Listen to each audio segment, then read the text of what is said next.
Point taken. So first question जो हमारा है, what is long term, we will try to explain that. So we have a slide, if you can just go and on that slide and you will see this slide has Nifty की returns इसके अंदर last 30 years की compute की है हमने, backward 1990 से data करके. अगर हम इसको देखते हैं कि आपने 1 ईयर के होराइजन से इन्वेस्ट किया, 2 इयर्स के होराइजन से इन्वेस्ट किया, 3, 4, 5, 10 इयर्स के होराइजन से आप इन्वेस्ट कर रहे हो, तो आपको रिटर्न्स कैसे आ रहे हैं. So what is interesting to note in this is कि 1 ईयर के अगर होराइजन से कर रहे हैं, there are few negative years. 2 years के अंदर कर रहे हैं और नेगेटिव ईयर्स हैं. जो रेड हैं, it is indicating the negative years we have, कि उस साल के अंदर पैसा नहीं बना. सो इक्विटी के अंदर ये तो नहीं है कि हमेशा पैसा बनेगा, कभी बनेगा कभी नहीं बनेगा. और अगर 3 इयर्स पे जाएं तो वो रेड्स आपके कम हो रहे हैं, मतलब जो लॉस का चांस है वो कम हो रहा है.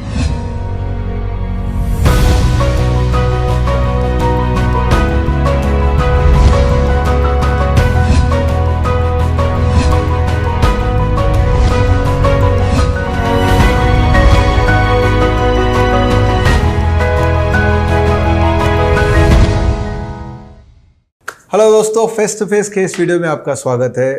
आपको पता होगा हम रिकॉर्ड कर रहे हैं face to face Vineet Jain ji के साथ में, और उनके बारे में अगर जानना है तो कल हमने वीडियो रिलीज़ किया था विनीत के बारे में. बहुत ही इम्प्रेसिव करियर रहा आपका. You don't look like 50. काफ़ी यंग लगते हैं. ये मार्केट में काफ़ी साल से हैं, तो वेरी इंटरेस्टिंग. आज अच्छा विजडम डिस्कशन होगा. आज का एजेंडा है दोस्तों, हम wealth creation in stock market with proper risk management and using options to enhance your wealth. बड़ा मज़ा.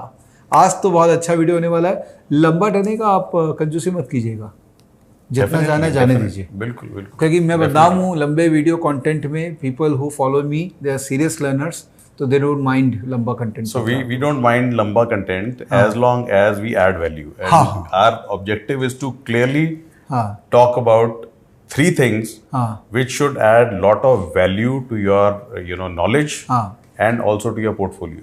मतलब अगर आज पोर्टफोलियो में आपके मैं 5-10% ऐड ना करा के जा सकूं, so it's not, this session is not worth it. क्या so we have to try lovely. क्या एजेंडा के साथ बैठे हैं, और वैल्यू ऐड करने के लिए हमारे स्टूडेंट्स भी और आ गए यहाँ पे. So they will keep on asking you questions, और आपने लिबर्टी दे दी, जितना टफ पूछ सकते हो टफ पूछो. बिल्कुल. चलिए चालू करते हैं. तो सर, लैपटॉप सामने, आप बगल में, हाँ, और मैं हूँ एकदम alert. So just want to start by I have always been a physics fan.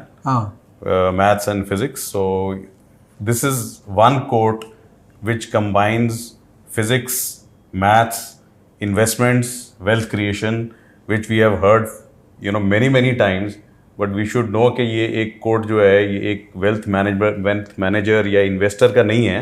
It is one of the most renowned physicist, mister Albert Einstein. So he says compounding is the 8th wonder of the world. और ये actually हम इसको पढ़ते हैं तो हमारे को we not filled with ऑ के वाओ क्या है. हम सोचते हैं सुना हुआ है बहुत, कंपाउंडिंग काम करता है. पर अगर आज हम कोशिश करेंगे आपको दिखाने की कि एक्चुअली कंपाउंडिंग 8th वंडर कैसे है, कैसे ये मैजिक है और कैसे मैजिक काम करता है. So that should be the one important aspect we want to cover. And also हम एडवाइस देते हैं सबको, lot of advisers they come, जैसे कि लंबी अवधि के लिए निवेश करो, लॉन्ग टर्म के लिए इन्वेस्ट करो. So I have seen many people, यार ये लॉन्ग टर्म है क्या? What is long term? How do you define long term? So is there any way we can define long term क्या है? So we'll try to define what long term is, and we will try to understand ये power of compounding जो मैंने पहले बोला. और एक concept हमने बनाया है known as magic number, which actually tells you कि आप magic of compounding कर सकते हैं या नहीं कर सकते. कि सिर्फ बोलने के लिए है जी बहुत पैसा बन रहा है, पर रियल में पैसा बन रहा है कि नहीं. मैं एक छोटा सा एग्जांपल दूंगा. अगर आज आप लोग इन्वेस्ट करें, late us say you start investing 10,000 rupees per month की, आप सिप करना शुरू करो, और आपको 25 साल बाद पता चले कि आपने जो 10-10 हज़ार रुपये लगाए थे वो कई लाख बन गए. So obviously you will be very happy. पर अगर मैं आपको बोलूँ कि आज हम ये एक मोटरसाइकिल खरीद सकते हैं आज लेट अस से 2023, और आपने 15 साल के लिए 20 साल के लिए इन्वेस्ट किया और बहुत पैसा बन गया, वो 1 लाख रुपया आपका लेट अस से 6 लाख 7 लाख रुपीस बन गया, तो one should be very happy, right? पर अगर हम 7 साल बाद जाके या 15 साल बाद जाके देखें कि आप एक मोटरसाइकिल ही दोबारा खरीद पा रहे हो, वुड यू बी हैप्पी? मतलब यू वुड से 15 साल इन्वेस्टमेंट की और 15 साल बाद ही मोटरसाइकिल, तो इन्वेस्टमेंट का फायदा क्या? This is exactly the mistake which many people in the investing world are doing today. Investing कर रहे हैं, पर कितना कंपाउंड हो रहा है और कितना पैसा बन रहा है हमें मालूम ही नहीं है। So to understand this, it is very important to understand few things, and we are going to start with पहले जो क्वेश्चन है, व्हाट इज लॉन्ग टर्म। एक पॉइंट इस पे मैं बीच बीच में बहुत करूंगा, तो आप प्लीज बॉदर मत होइएगा। ये कंपाउंडिंग जो कॉन्सेप्ट है, ये थोड़ा डेटा ओरिएंटेड हो गया, ठीक है? मोटरसाइकिल का आपने एग्जांपल लिया। अब आज मुझे मोटरसाइकिल चाहिए क्योंकि मेरे को राइड करना है, मेरे को सेटिस्फैक्शन चाहिए उस चीज़ का। करेक्ट। तो सेटिस्फैक्शन का भी तो कंपाउंडिंग होता है। अब मैं वही पैसा अगर मार्केट में लगा दूंगा तो मेरा सेटिस्फैक्शन का क्या हुआ? उसको तो मुझे बाइक चाहिए थी। एग्जैक्टली। तो how do I balance between my need, current satisfaction, my satisfaction and the satisfaction which I will get maybe after many years, which I probably मैं मर्सिडीज खरीद पाऊँ, बट आज मुझे जो बाइक का सेटिस्फैक्शन मिलेगा वो 10 साल बाद मर्सिडीज का सेटिस्फैक्शन के बराबर नहीं हो सकता। How do I balance this? Because as an investor number wise तो बोलना बहुत ईजी है कि तुम, कई लोग बोलते हैं ना कि अगर तुम ये करते, आप वो बाइक की कंपनी में अगर आप इन्वेस्टमेंट नहीं कर, कंपनी में बाइक नहीं खरीदते और शेयर में इन्वेस्ट कर देते तो इतना पैसे बन जाते। मैं उनको बोलता अरे मुझे बाइक खरीदी थी भाई, what happened to that? Right. आप बताइए बैलेंस कैसे करें? It is a very valid question, and I think जो आपने, वो मैंने बोला था कि टफ क्वेश्चंस पूछना है, आपने बहुत मुश्किल क्वेश्चन पूछ लिया। But what I would want to say is that एक वर्ड है ग्रेटिफिकेशन, और हम डिलेड ग्रेटिफिकेशन इस चीज को समझा देता है कि आप आज बाइक लेना चाहते हो, कि बाद में आप 15 साल बाद बाइक चाहिए या आपको बड़ी गाड़ी चाहिए, तो अगर तो आज आपसे बाइक ले लिया जाए और गाड़ी का प्रॉमिस मिले 15-20 साल बाद, फिर तो I think you would want कि ओके चलो मैं वेट कर सकता हूँ। पर अगर आपको 15-20 साल बाद बाइक ही मिलनी है, फिर तो हम क्या कहेंगे उसको, क्रूड लैंग्वेज में कहेंगे हमें तो बुद्धू बना दिया गया। सो that is not something which should happen, but उसके लिए जिम्मेदार कौन है? हम ही जिम्मेदार हैं। करेक्ट। तो अगर आज हम थोड़ी से वो कॉन्सेप्ट समझेंगे तो हमें पता चलेगा कि whether we are getting fooled by investing, कि हमारा मोटरसाइकिल वो मैंने आज लिया नहीं, डिलेड ग्रेटिफिकेशन के लिए लगा दिया और 15 साल के बाद भी वो मोटरसाइकिल ही रहे। So this happens less to the young generation, but it happens a lot to slightly older, mature and wise people. Correct. जो समझते हैं कि रिस्क नहीं लेना। Point taken. So first question जो हमारा है, what is long term, we will try to explain that. So we have a slide. If you can, just go and on that slide, and you will see this slide has Nifty की returns इसके अंदर last 30 years की compute की है हमने, backward 1990 से data करके. अगर हम इसको देखते हैं कि आपने 1 ईयर के होराइजन से इन्वेस्ट किया, 2 इयर्स के होराइजन से इन्वेस्ट किया, 3, 4, 5, 10 इयर्स के होराइजन से आप इन्वेस्ट कर रहे हो, तो आपको रिटर्न्स कैसे आ रहे हैं. So what is interesting to note in this is कि 1 ईयर के अगर होराइजन से कर रहे हैं, there are few negative years. 2 years के अंदर कर रहे हैं और नेगेटिव ईयर्स हैं. जो रेड हैं, it is indicating the negative years we have, कि उस साल के अंदर पैसा नहीं बना. सो इक्विटी के अंदर ये तो नहीं है कि हमेशा पैसा बनेगा, कभी बनेगा कभी नहीं बनेगा. और अगर 3 इयर्स पे जाएं तो वो रेड्स आपके कम हो रहे हैं, मतलब जो लॉस का चांस है वो कम हो रहा है. 4 में और कम हुआ, 5 में और कम होगा. अगर इसको समराइज करेंगे, अगर आप ये ग्राफ देखते हैं, it gives you an idea. जो रेड एरिया है, that is the potential losses that we will do. पर 1 ईयर 2 ईयर के अंदर कम रेड हो रहा है, 3 में और कम हो गया, 4 में और कम, 5 में it is drastically reduced, and 6 to 10 years में it is negligible, near zero. So we can,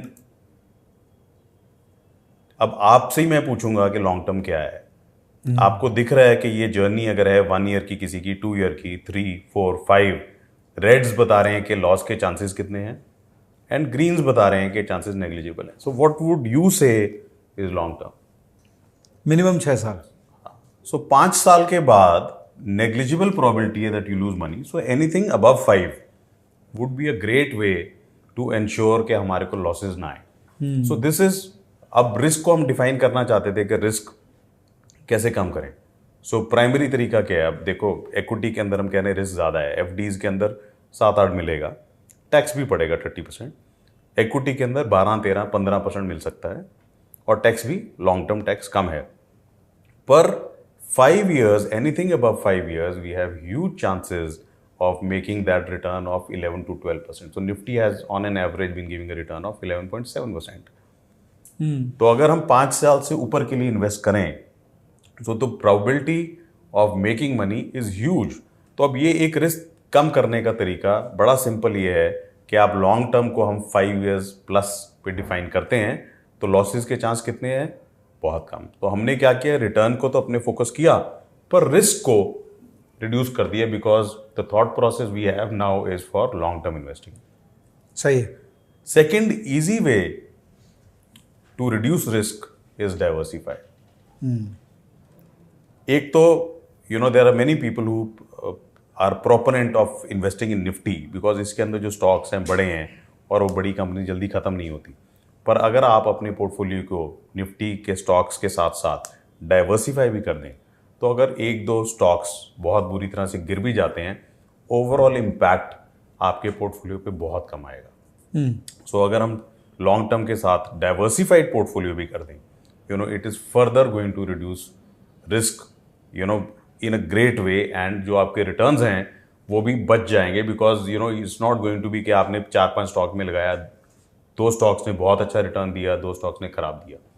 so that is not going to happen. So you will again end up reducing risk on your portfolio, because the portfolio is very much diversified in different industries, different sectors, different companies.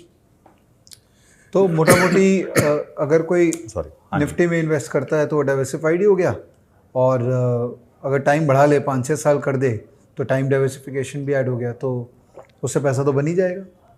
So we were talking about क्या chances हैं हमारे कि अगर हम Nifty में invest करते हैं 1 year, 2 year, 3, 5, 10 year horizon में क्या है। तो ये जो अगर आप चार्ट देखेंगे ध्यान से, it is very important to see what second year is doing. First year में लॉस के चांसेस 1 साल होराइजन के 25%, सेकेंड ईयर रिड्यूस हो रहा है ग्रेजुअली, पर सेकेंड ईयर में 32% चांसेस हैं, which is a thing to be noted and remembered, because this shows कि स्टॉक मार्केट के जो हम बोलते हैं ना, रिटर्न्स लीनियर नहीं है। जब मार्केट ऊपर जाएगी तो ज़रूरत से ज़्यादा ऊपर जाएगी, जब मार्केट नीचे जाएगी तो ज़रूरत से ज़्यादा नीचे जाएगी। सो सेकेंड ईयर में आई वुड हैव एक्सपेक्टेड कि 25 नहीं, चलो 20% प्रोबेबिलिटी है, पर it goes to 32%। So we have to be very very careful कि जो मार्केट कर रही है, जिस साइड पे भी जाएगी थोड़ा ज़रूरत से ज़्यादा करेगी, but how do you no कि कब ज़्यादा कर रही है, कब कम कर रही है। So in after some time we are going to actually see कि कैन वी आइडेंटिफाई मार्केट कब ज़्यादा जा रही है और कब खराब, and can we do something about it. Sir इसमें एक क्वेश्चन है कि इसको हम क्या ये कंक्लूड कर सकता है कि हम आज अगर पैसा डाला है मार्केट में, तो चांस है कि 2 साल बाद ये 32% डाउन हो जाएगा। राइट, डेटा यही बोल रहा है। करेक्ट। ओके, तो अगर आज डाला है तो हमको माइंड में रखना पड़ेगा कि हम 5-6 साल के लिए डाला है, क्योंकि दूसरा साल इतना नेगेटिव देख के फिर हालत खराब हो जाएगी, अरे 32% लॉस हो गया। सो दिस इज नॉर्मली जो हम जब एडवोकेट करते हैं कि मार्केट में कभी भी पैसा लगा दो, एनी टाइम आप लगाओ पैसा, आपका पैसा बनेगा, पर एनी टाइम लगाओ, 5 साल के होराइजन से कम अगर है तो पैसे का नुकसान भी हो सकता है।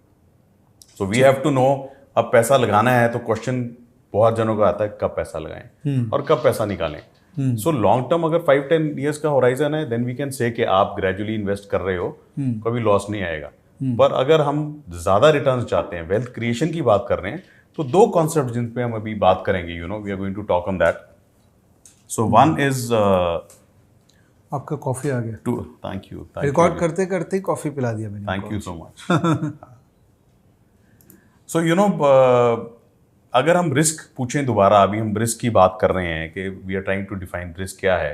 हमने कहा रिस्क कम हो सकता है अगर आप लॉन्ग टर्म के लिए इन्वेस्ट करो, रिस्क कम हो सकता है अगर आप डाइवर्सिफाई करो पोर्टफोलियो को, सेक्टर्स, वेरियस सेक्टर्स प्रॉपर्ली उसको डाइवर्सिफाई करो। रिस्क लोग कैसे डिफाइन करते हैं? So lot of people define risk only as volatility. Measure of risk is volatility, but that is not true. So I'm going to quote, the Michael Price, which I particularly like the definition of risk that he's giving. The goal is to make good returns with less risk. Risk is not the same as volatility. It is very hard to measure risk. So we are trying to define कि risk कैसे define करें, कैसे measure करें. हाँ sir, मेरा query था कि जो आप जो रिटर्न दिखा रहे थे कि सेकेंड ईयर में, आप प्लीज़ एक बार वो शो कर सकते हैं सर कि सेकेंड ईयर में जहाँ पे 32% चांस है लॉस होने का. हाँ. तो उस स्लाइड के रिगार्डिंग एक क्वेश्चन था मेरा सर. हाँ, Sure.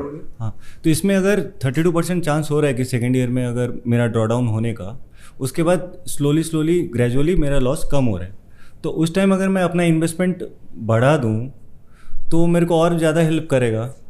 Basically timing the market. Excellent. So you want to time the market. हाँ, अगर यही अगर फॉलो करे बाई चांस अगर सेकेंड ईयर में ही मेरा लॉस ज़्यादा आ जाए, तो उस टाइम कितना मेरा एलोकेशन उसी निफ्टी में बढ़ा दूं कि जिससे मेरे को बेनिफिट और जल्दी मिल जाए, 6 साल तक वेट ना करना. बिल्कुल ठीक बोल रहे हैं. सो रिस्क को रिड्यूस करने का, जैसे हमने बोला, पहले लॉन्ग टर्म के लिए इन्वेस्ट करो, दूसरा डाइवर्सिफाई पोर्टफोलियो करो, तीसरा बहुत इंपॉर्टेंट है कि मार्केट का साइकिल देखना कि मार्केट कहाँ पे चल रही है. So many people would not, जिनको समझ नहीं है, जिनको नॉलेज नहीं है मार्केट की, उनके लिए SIP is a very good formula, long term के लिए करते जाएं.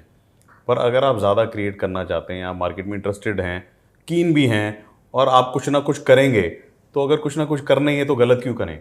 समझ के अगर हम ठीक करें तो रिटर्न को एनहांस करते हैं. So what we are going to understand now is कि ये मार्केट के अंदर इमोशन साइकिल क्या है. मार्केट इमोशंस हमें सबको पता है, बिजनेस मार्केट्स का साइकिल चलता है, 3 to 7 ईयर्स का साइकिल चलेगा. मार्केट ऊपर जाएगी, बिजनेस ऊपर जाएगा, वाइस वर्सा, बिजनेस ऊपर जाएगा, मार्केट ऊपर जाएगा. Business will go slow, market उसको फॉलो करेगी. कभी प्रीएम्प्ट करती है, कभी फॉलो करती है, किसी भी तरह से है. सो अगर हम कुछ जो हमारे गुरुज हैं, अगर हम उनकी बात को ध्यान से समझें, we can actually time the market also. पर अगर मैं आपसे पूछूंगा, अभी हमारा वॉरेन बुफेट जी का कोट है, बहुत पुराना है, आप सबने सुना होगा, be fearful when others are greedy, be greedy when others are fearful. इसका क्या मतलब है? क्या मतलब समझेंगे आप? Then we have another quote by Charlie Munger, most people are too fretful, they worry too much. Success means being very patient but aggressive when it's time. So अगर मैं आपसे पूछूं, आपकी इंटरप्रिटेशन क्या है इसकी? क्या बोलेंगे आप? Most of us would say, buy cheap sell dear, कि जब सस्ता हो तब खरीदो, जब महंगा हो तब बेचो. But there is a slight difference. इसके अंदर फ़र्क, अगर हमने वो 5-10% कैगर ऐड करना है अपने पोर्टफोलियो में, then we will have to very very carefully understand कि इसका मतलब सिर्फ ये नहीं है कि सस्ता खरीदो महंगा बेचो. In the slides, so this is what I believe more money can be made if we understand our emotions better than we understand the market की समझ अलग है, पर क्या इमोशन से हम प्ले कर रहे हैं, हमें फोमो हो रहा है, ग्रीड हो रही है, फियर है. अगर हम अपनी इमोशंस को समझ पाएं, हमें खुद ही आंसर मिलेगा कि मार्केट की टाइमिंग कैसे करनी है. And going forward, so this is one person, Jesse Livermore, he is been one of the greatest traders ever. So अगर हम इनका ये भी एक जो इनका कोट है, human side of every person is the greatest enemy of the average investor और स्पेकुलेटर. मतलब जो हमारी ह्यूमन इमोशंस हैं, वही हमारे को सबसे ज़्यादा स्टॉक मार्केट के अंदर नुकसान करा सकती हैं. So in the next 4 slides you will see for yourself कि कैसे ये मैजिक हो रहा है और ये इन गुरुज ने क्या कहने की कोशिश की है. Okay. So this is, we are going to start with cycle of market emotions. इसके अंदर अगर आप देखेंगे बड़ी क्लियरली, ये एक मार्केट का साइकिल है. ऑप्टिमिज्म से excitement, thrill, euphoria, anxiety, denial, fear. कैसे पहले पॉजिटिव इमोशंस हैं which lead up to euphoria, almost पागलपन, इतना ज़्यादा मार्केट ऊपर जाती है. और फिर जब डाउनवर्ड जाती है तो भी वही हाल है, फियर, पैनिक, कैपिटुलेशन, डिप्रेशन. और मोस्टली क्या करेंगे हम इसको एग्जिट जब मार्केट करेंगे हम, चलो let us go. So this is the common zone for buying for many people. अभी हम लोग कहाँ हैं? So I very clearly feel, because थोड़ा सा डिस्कनेक्ट हो रहा है बिजनेस सेंटिमेंट का और स्टॉक मार्केट का. बिकॉज बिजनेस डिफेंस इंफ्रास्ट्रक्चर के अलावा बाकी काफ़ी बिजनेस स्लो ही चल रहा है। सो अगर आप नंबर्स वगैरह भी देखेंगे, बैंकिंग के अच्छे आ रहे हैं, डिफेंस और अच्छा कर रहा है, पर बाकी सब इतना बढ़िया नहीं चल रहा। सो या Vivek, this is a very tough question you asked, it's very difficult to say हम कहाँ हैं, बट सिंपल अगर मैं आपकी टीम से ही पूछूं, आपसे पूछूं, अभी रिटेल क्या बोल रहा है, पैसा बनेगा कि नहीं? रिटेल तो भर भर के बोल रहा है बहुत पैसा बनेगा, सब काम धंधा बंद कर दिया, फैक्ट्री बंद कर दिया मेरा दोस्त लोग। अब बोला हम शेयर बाजारी करेगा, हम फैक्ट्री बंद कर दिया। अभी इस टाइम पे क्या हो रहा है, रिटेल सब बोल रहा है कि निफ्टी 22,000 जाएगी। जो फंड मैनेजर्स हैं उन्होंने क्या बोला है, we have seen Kotak Mahindra की रिपोर्ट आई कि स्मॉल कैप काफ़ी ज़्यादा ओवर वैल्यूड लग रहे हैं। HDFC ने टाटा म्यूचुअल फंड ने स्मॉल कैप के अंदर सिप्स बंद कर दी। There have been other people who are saying कि स्मॉल कैप और मिड कैप के अंदर फंडामेंटल चेंजेस कोई ज़्यादा नहीं आए हैं, पर रिटेल स्टिल सेज कि नहीं, हमें ज़्यादा पता है। जो इन्फॉर्म्ड फंड मैनेजर्स हैं वो बोल रहे हैं मार्केट ठीक नहीं लग रही है, specially small and mid cap, पर रिटेल बोल रहा है कि नहीं, आपको क्या पता, हमें ज़्यादा पता है। So what is this sign? These are signs of euphoria, वो पागलपन, वो नशा कि ग्रीडीनेस के इतना पैसा बन रहा है कि वी डोंट केयर। एक एक्सपर्ट भी अगर कोई एडवाइजर एडवाइस दे रहा है, we are not concern about that, हमारा पैसा आप डालते जाओ। और लिक्विडिटी बहुत है, लिक्विडिटी इतनी इंपॉर्टेंट चीज़ है कि अगर खराब स्टॉक में भी लिक्विडिटी आएगी तो स्टॉक तो ऊपर जाएगा, और अगर अच्छे स्टॉक से भी लिक्विडिटी निकलेगी तो वो नीचे गिरेगा। So liquidity is something very very important, and I have scene के फंडामेंटली कुछ भी हो, लिक्विडिटी फंडामेंटल्स को बदल देती है। समझ गए। खराब मार्केट के अंदर लिक्विडिटी आएगा तो मार्केट ऊपर जाता रहेगा। तो अभी लिक्विडिटी ड्रिवन रैली है, लेकिन हम टाइमिंग नहीं कर सकते हैं, चलता रहेगा। पर मेरा गेस है, कीपिंग इन माइंड जो FMCG वैल्यूएशंस हैं, इंजीनियरिंग इंडस्ट्रीज की जो वैल्यूएशन है, 40p, FMCG में टॉप लाइन देखिए आप, 15% 20% तो आ ही नहीं रहा किसी का, फिर भी 80p। जब 40p के वो थे तब सब कहते थे जी अगले 25 साल ये 15% कंसिस्टेंट कंपाउंड ग्रोथ करेंगे, तो मैं इनकी पी 80-100 की दे रहा हूँ। पर अभी 2 साल से 1 साल से क्या हो रहा है, लास्ट 4 क्वार्टर्स कोई 15% ग्रो कर रहा है? Hardly anybody. So is that 80p still valid? Probably not. Engineering industry के अंदर जो 15, 20, 25p मिलते थे, कितने पीज हैं? 40, 50, 60p इंजीनियरिंग इंडस्ट्री में चल रही है। कमोडिटीज के अंदर 6 to 8p रेशियो होता था, 10, 12 मान लो, 15, 20 कमोडिटी कंपनीज की पी रेशियो चल रही है। तो valuation wise the market is very very high. Okay. So and अगर हम इसको अब जाएं आगे, जो ग्रीड जोन के अंदर अगर हम खरीदते हैं तो क्या चांसेस हैं ज़्यादा, पैसा बनने का या गंवाने का? गंवाने का। So what would a smart investor do? Where would that person buy? Of course जब फियर है। अब आप कहेंगे फियर कैसे मेजर करें? So I will say there are 2 sites that also measure the fear for you, fear and greed index। एक तो CNN की है, एक टिकर टेप है जो कई पैरामीटर्स चेक करते हैं और वो बता देते हैं कि फियर चल रहा है मार्केट में या ग्रीड चल रहा है। अगर आप लॉन्ग टर्म चार्ट्स देखेंगे, हम पीक पे चल रहे हैं, सो थोड़ा ग्रीड ज़्यादा है, so it is not a fair zone. और हम one very important thing to understand here is कि जब आप खुश हैं आप हमेशा स्पेंडिंग ज़्यादा करते हैं। अगर आप खुश हैं हम कहेंगे चलो ये भी खरीद लो, वो भी खरीद लो, पर जब दुखी है क्या होता है? Would you want to go out and buy? No, you will say नहीं यार मेरा तो मन नहीं है। आपके घर में कहेंगे खाना खा लो, मेरा खाना खाने का भी मन नहीं है। पर जब आप खुश हैं आपने 2 रोटी की जगह 3 रोटी 4 रोटी खा लेंगे आप। So if you understand our emotions of happiness and sadness, जब मार्केट तेज़ी में इतना पैसा बन रहा है, सब बहुत खुश हैं, क्या कर रहे हो? They are biting more, position sizing बढ़ा रहे हैं, ज़्यादा पैसा लगाओ। और जब मार्केट करेक्ट करती है क्या होता है? जो हमारा नेचर, ह्यूमन नेचर ही है कि इफ़ आई एम सैड, मैं कुछ नहीं करना आता, मैं कहूँगा नहीं मैंने मिलना नहीं, मैंने घूमना नहीं, मैंने खरीदना नहीं। सो अगर हम ये 3 कोटेशंस जो हमने पहले सुनी थी, एक वॉरेन बुफे की, B fearful when market is greedy, and Charlie Munger saying be aggressive when is the time, और थर्ड जैसी लिवरमोर हु सेज दैट हमारा ह्यूमन नेचर ही सबसे ज़्यादा हमारे रिटर्न्स के अगेंस्ट काम करता है। तो हम क्या करते हैं, जब हम खुश हैं हम ज़्यादा स्टॉक में पैसा लगाना चाहेंगे, पर जब हम लूज़ कर रहे हैं हम स्टॉक्स में पैसा लगाना ही नहीं चाहिए, क्योंकि अब तो मार्केट ख़राब है, पैसा मत लगाओ। But this is the area of putting money in the market, when the markets are cracking, when they are crashing, when there is fear on the street. So coming to अब हम wealth creation कैसे करें, crazy returns कैसे बनाएं।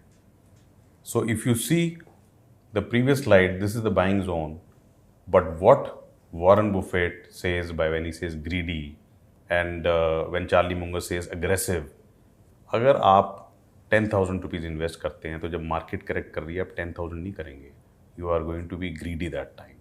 You are going to increase the position size. Normally हम क्या करेंगे, हम कम कर देंगे, हम कहेंगे सिर्फ रोक दो, पर नहीं, that is the time to put lump sum money, because वहाँ पे आपको 50% की possibly डील मिल रही है। The same stock that was 100 is probably available for 50, 60, 70, 30, 40, 50% discount है। So when should we buy more? When the things are in discount. So we have to understand कि wealth creation के अंदर जो ये हमने risk identify किया है, so we have to keep all these things in mind, invest for long term, diversify portfolio, and if you can time the market as per greed and fear cycle, you are going to make crazy returns. So what is important now to understand, जो हम बात कर रहे थे कि motorcycle आपको 15 साल invest किया और उसके बाद ही मोटरसाइकिल मिल गया, how to ensure कि हम वो गलती ना करें। So it is very important to understand the concept of magic number. बड़ा सिंपल है, the number in percent by which the business or investment growth rate has beaten the inflation growth over a long term. For example, मेरा business 10% grow कर रहा है हर साल और inflation 7% की है, so I am doing fairly well, 3% inflation को beat कर रहा हूँ, मेरी वेल्थ क्रिएशन 3% से हो रही है। पर अगर मेरा बिजनेस 10% ग्रो कर रहा है और इन्फ्लेशन भी 10% की है, am I doing a great job? No.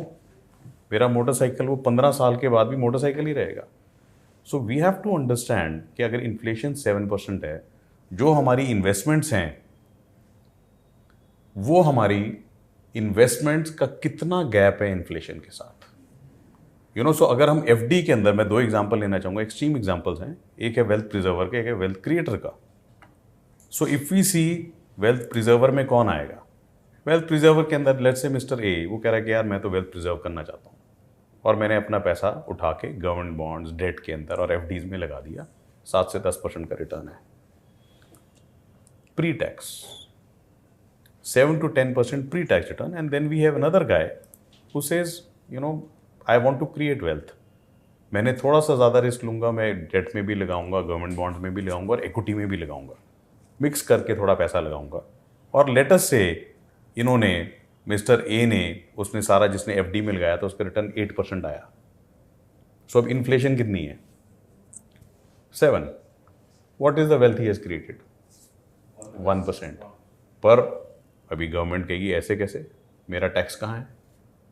So FDs के अंदर, if specially we are talking about high income tax bracket, 30% tax भी लगेगा आपको और आपका रिटर्न रह जाएगा, लेट अस से 30% टैक्स पड़ा तो 5.6% रह गया।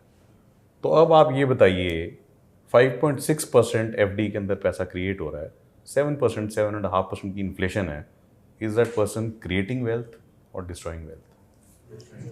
Very clearly destroying wealth. And दूसरी तरफ है हमारा जिसने एफडीज बहुत की और थोड़ा कुछ मिक्स इक्विटी कर लिया, लेटर से उसका एवरेज रिटर्न उसने 20% इक्विटी में लगाया और रिटर्न आ गया उसका 10%। पोस्ट टैक्स लेटर से 9-10% रिटर्न आया, इक्विटी पे 10-12 लगेगा लॉन्ग टर्म में और एफडीज पे दोबारा लगे तो पोस्ट टैक्स अराउंड 8-9% रिटर्न आया। What is the kind of wealth he has created? 1 or 2% over inflation. Is it a big number? No. तो अगर हमने रियल वेल्थ क्रिएट करनी है, इज इट पॉसिबल या impossible? Lot of people will say फिर पैसा बनेगा कैसे, पॉसिबल ही नहीं है। So we have to understand that stock market is the only way to create huge wealth, जहाँ पे 15% के रिटर्न आ सकते हैं और 15 से भी ज़्यादा आ सकते हैं अगर हम ग्रीड एंड फियर साइकिल को समझें। और fourth point which I would want to say, जो हम अपने फंड में भी करते हैं, हम हमेशा 25 to 50% कैश पोजीशन के अंदर रहते हैं कि कभी भी मार्केट करेक्ट करे, एक हमारा माइंड बड़ा स्ट्रांग होना चाहिए, वी शुड बी हैप्पी कि मार्केट करेक्ट कर रही है, पैसा है लगाने को, हम पैसा लगा पाएँ, you know. And second, if you are all in, सारा पैसा ही इक्विटी में लगा हुआ और मार्केट नीचे आ रही है, आप क्या करेंगे? You are helpless.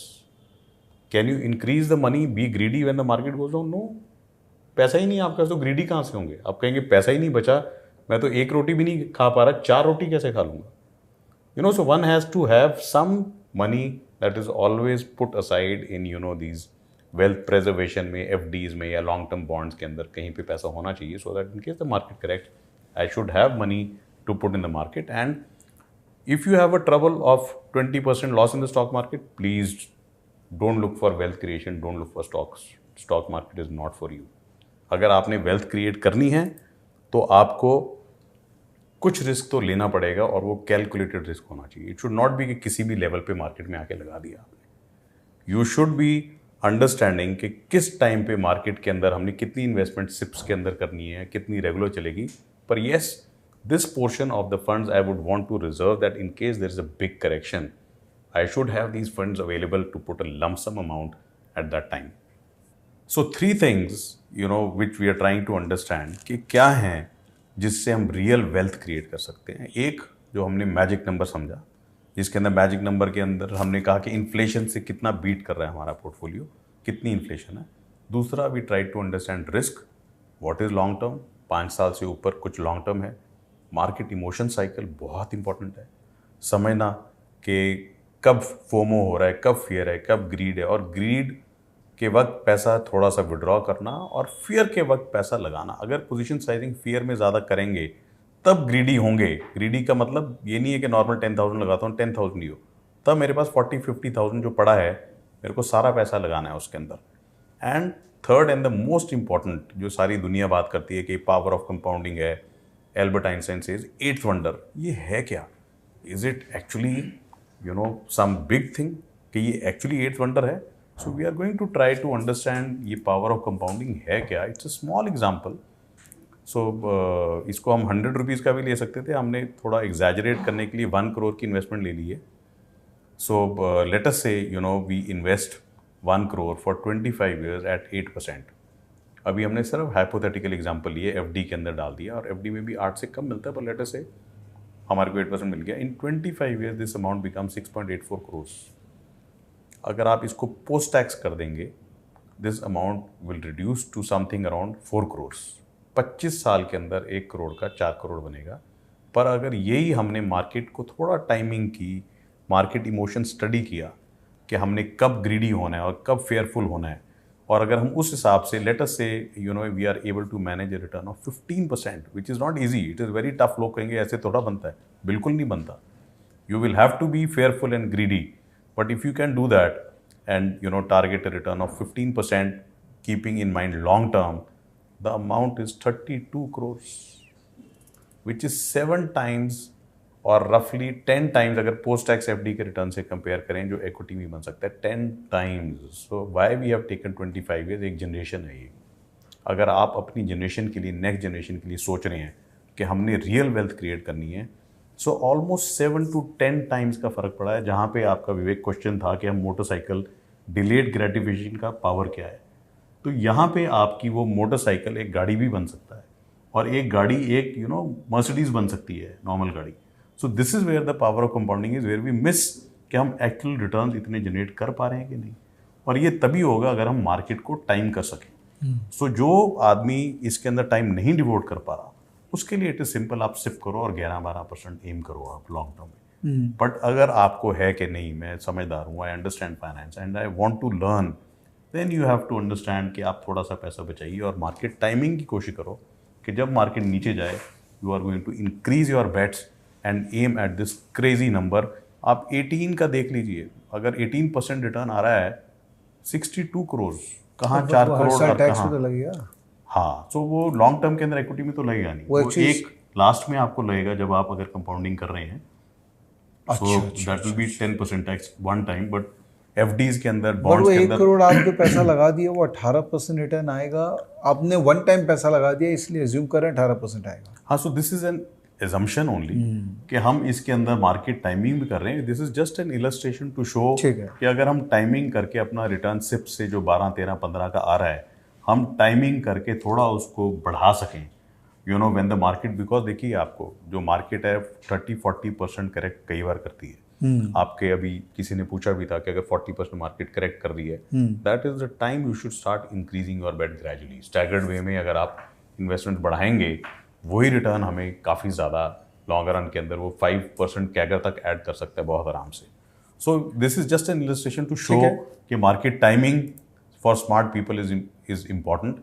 एंड ये प्री पोस्ट टैक्स का अगर हमने लिया है 5.6% का 4 करोड़ बन रहा है, एंड 15% पे 32-33 crore, which is almost 8 times. तो this is a big number. And imagine ये हम एक जनरेशन नहीं 2 जनरेशन पे करें. You know I plan it for my son. आज मेरा सन हुआ है अभी, he is just born and I say okay you know I give 10,000 की सिप में इसके लिए आज कर रहा हूँ. तो ये कंपाउंडिंग का मैजिक है कि 2 जनरेशन्स के अंदर अगर 8 times हो रहा है, 50 years के बाद 2 जनरेशन में 64 times वेल्थ होगी उसकी. और ये मैं 64 times मनी नहीं कह रहा, मैं कह रहा हूँ 64 times ओवर अगर आपने एफडी में किया होता है. पैसा तो इससे भी बहुत ज़्यादा क्रिएट होगा, पर द गैप इज बिटवीन के हम एफडी में डाल रहे हैं और हम कैलकुलेटेड रिस्क लेके इक्विटी में डाल रहे हैं. 2 generations के अंदर the gap would be 64 to 100 times, 2 zeros का gap, which is a huge gap. वो आपकी जो मोटरसाइकिल था आपकी 2 generations के बाद वो एस क्लास मर्सिडीज बन जाएगी, BMW 7 सीरीज बन जाएगी. तो दैट इज द डिफरेंस. एक जनरेशन एंजॉय नहीं कर पाया ना भाई. नहीं, तो हमने ये नहीं करना कि हमने एंजॉय कुछ करना ही नहीं है. हम अपना एंजॉय करके बैलेंस करें और कुछ जितना हम डिवोट कर सकते हैं. व्हाट वी डू इज हम कहते हैं कि यार थोड़ा सा पैसा लगा दो, तो थोड़ा सा पैसा ज़रूर लगाओ, पर उसको टाइम अगर आप समझ सकते हैं मार्केट में कब ज़्यादा लगाना है, वो थोड़ा एक ज़रूर रखो कि सेव करके हम उस टाइम पे उस मार्केट के अंदर ज़रूर लगाएं. बिकॉज आप आज सेटिस्फाइड नहीं हो तो डिलेड ग्रेटिफिकेशन तो है, कुछ तो आपको सेक्रीफाइस करना पड़ेगा तभी वो मिलेगा. करेक्ट. अगर हम सेक्रीफाइस करने को तैयार ही नहीं है तो you know we can't expect कि ज़्यादा मिलेगा हमें. So you have to sacrifice a bit, but you have to see कि आप कितना सेक्रीफाइस कर सकते हैं एंड कितना लॉन्ग टर्म के लिए आप प्लान कर सकते हैं. अच्छा एक बात बताइए, अभी का जो जनरेशन है वो तो सेव करता नहीं है, वो तो EMI जनरेशन है. So I don't know. I have seen lot of people, especially you know in our office also, if we talk to them and if they understand कि ये वाकई वेल्थ क्रिएशन क्रेजी वेल्थ बन सकती है, तो motivation चाहिए ना. तो सेव करते हैं आपके ऑफिस वाले? वो जरूर सिप्स के अंदर उन्होंने डाला हुआ है, डाल रहे हैं पैसे. पर ये हमारा फर्ज बनता है वे कि आपका काम मेरा काम है लोगों को एजुकेट करना कि वो डिलेड ग्रेटिफिकेशन से आपको ज़्यादा मिलेगा. अगर वही मेरा मोटरसाइकिल ही बनेगा फिर तो कोई भी इंटरेस्टेड नहीं होगा. So it is our job to tell them कि okay guys, these are the few mantras. आप इन्फ्लेशन को समझो, आप कब मार्केट टाइमिंग को थोड़ा समझो. अगर आप उसको करके ज़्यादा ग्रीडी ना हो, और ग्रीडी तब हो जब मार्केट में कोई पैसा नहीं लगा रहा, तब ये चीज़ें डेफिनेटली पॉसिबल है. डन है. चलिए आगे बढ़ते हैं. ठीक है. अब ये मेन चीज़ जो अब आपने कहा मैं स्ट्रेटजी बताऊं कि भाई ये कैसे पैसा बन सकता है डिफरेंट सिनेरियोज में. So this is you know I would want to comment, ये बड़ा मुश्किल काम था. एक नीड आज इन्वेस्टर की need, we have been investors, you know I have been an investor for more than 34 years now. And हमारी नीड क्या है? If I ask you, you know we are an audience here, कि 2 needs होती हैं अलग अलग लोगों की जो इस इंडस्ट्री के अंदर हैं. वो कहते हैं जी मार्केट को आउट परफॉर्म कितना कर रहे हो आप, मार्केट 10 गई आपने क्या किया, you know what is the return you have given. और दूसरा इन्वेस्टर कहता है कि मेरे को सर रिटर्न कितना मिलेगा. तो आप इन्वेस्टर के नज़रिए से मैं एक अगर कॉमन आदमी से पूछूं, आप क्या कहोगे इंपॉर्टेंट, मैं मार्केट को आउट परफॉर्म करूं या मैं रिटर्न जनरेट करूं? What is more important according to you? Return generate करना. Return generation. सो जब हमने देखा कि हम कवर्ड कॉल स्ट्रेटजी में इतना जनरेट कर रहे हैं, तो मेरा बिकॉज फैमिली ऑफिस के अंदर you know we had different, my brother, my you know my spouse, my children, my mom, उनके अलग अलग अकाउंट. तो हमने कवर्ड कॉल स्ट्रेटजी यूज़ की, पैसा क्रिएट किया, पर इट इज़ हेडेक. क्योंकि 7 अकाउंट इक्विटी के लोगे, 7 अकाउंट डेरिवेटिव के लोगे, तो you no you will go crazy. How will you manage 14 accounts? Is very difficult. तो मैंने कुछ फंड मैनेजर से बात की. मैंने कहा अगर आप इस तरह का कोई पोर्टफोलियो शुरू कर दें, we are generating decent returns, 15 to 30% return हमारे एनुअलाइज आ रहे हैं, तो अगर आप कोई ये इस तरह का फंड शुरू कर सकें तो हमारा काम इजी हो जाएगा। मेरे को हेडेक नहीं लेनी पड़ेगी, आपकी जो फीस है वो लो, पर at least my headache will not be there. So most of the fund managers I talk to were like, I almost felt as this idea does not exist at all and कोई idea है ही नहीं है। Then I've been very fortunate. One of my batchmates, he was the country head of a very big international fund. So I met him personally. मैंने कहा, Nitin, I'm coming to meet you personally and you have to let me know because I feel stupid. I feel foolish कि हम ये 15-30% बना रहे हैं पर कोई भी फंड मैनेजर को इसमें इंटरेस्ट ही नहीं है। तो उसने कहा, okay, let's meet. And I met him. And he said, this is a great strategy and it makes great money. Then why does nobody have it? He says, tell me, आपने 3 साल बड़ा अच्छा पैसा बनाया और चौथे साल मार्केट 30% ऊपर चलेगी और आपका कितना बनेगा? मैंने कहा शायद 30 बना रही है तो हम कम रह जाएंगे, क्योंकि इसके अंदर एक ये रिस्क है कि मार्केट बहुत तेज जा रही है तो हमारा रिटर्न मे बी 20-25 पे कैप रह जाएगा, क्योंकि हमने कॉल ऑप्शन राइटिंग की हुई है। तो उसने कहा ठीक है, आपका 5% कम होगा, वुड यू बी हैप्पी? मैं कहा मुझे क्या प्रॉब्लम है, 20-25 फिर भी बन रहे हैं, 30 नहीं बने तो आई विल बी हैप्पी। तो कहता what will happen to the fund manager? मैंने कहा I don't know, you tell me. कहता फंड मैनेजर की रेटिंग कैसे होती है, उसको मेजर कैसे किया जाता है, not because of returns but because of out performance. Okay, alpha कितना जनरेट किया। अब अगर उसके उस साल की परफॉर्मेंस में आया -7%, -10%, what is going to happen? He is going to lose his shirt. मैंने कहा अच्छा? कहता हाँ बिल्कुल। एक बेंचमार्क है आपका म्यूचुअल फंड्स के अंदर, आपने एक मार्केट ने इतना परफॉर्म किया, आप कैसे कह सकते हो मार्केट जितना परफॉर्म नहीं किया उससे बहुत पीछे रह गए? कहता वो तो इट इज़ सो रिस्की। मैंने कहा देन? कहता इसमें आप जैसे लोग ही कुछ कर सकते हैं, जिनको आपको चिंता नहीं है कि लोग हमारे बारे में क्या बोलेंगे और मेरी जॉब नहीं जाएगी। You have to have a view that your primary objective will be to create returns, okay, and not outperformance. Okay. अगर आप रिस्क से जी सकते हैं, इस रिस्क से कि आप कोई 5 साल में ऐसा पीरियड आएगा जहां पे आप अंडर परफॉर्म करोगे निफ्टी को, you don't have any problem. I said, is it really true? He said yes. So that is when I realized that कि ये स्ट्रेटजी को शुरू करना हर आदमी के बस की बात नहीं है, because that 1 year dreaded year when you will underperform the Nifty or the market by 10% will be a calamity for you. You may lose your name, you may lose your shirt. So it is very risky. So then we decided, they say necessity is the mother of invention. तो थक के मैंने कहा यार ये काम तो फिर हमें ही करना पड़ेगा. And we took it on ourselves. We set up a team and then we started, a fund last year by the name of Volvin Growth Fund, जिसके अंदर हमारा फोकस ही इस पे है कवर्ड कॉल. अब आप बोलेंगे कवर्ड कॉल स्ट्रेटजी है क्या? सो इज इट कोई काम की चीज़ भी है, और ऑप्शन तो बहुत रिस्की होते हैं, और ये does it make money? So before I say that I think there are BlackRock is a very big name. सो अगर आप ब्लैक रॉक के आप नेट पे भी सर्च करेंगे, BlackRock energy and resources trust fund, it's almost $400 million. The cover page of BlackRock says making more by losing less. The case for equity covered call closed end funds.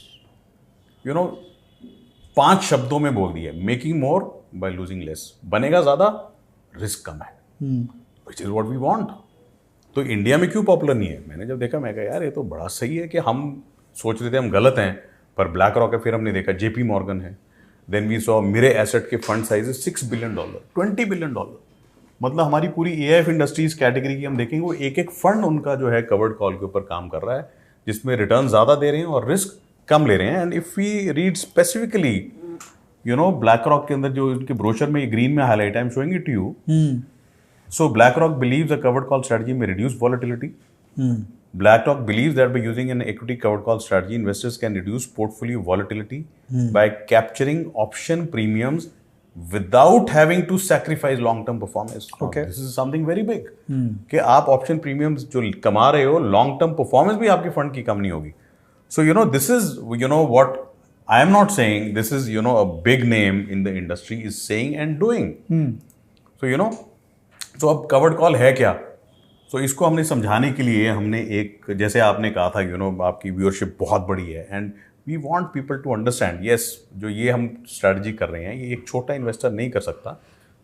तो क्योंकि आपका portfolio diversify नहीं होगा, and mostly derivatives को माना जाता है speculative, कि बहुत स्पेकुलेशन कर रहे हो, आपने वो सट्टा किया है बहुत ज़्यादा. But we are not using derivatives to speculate.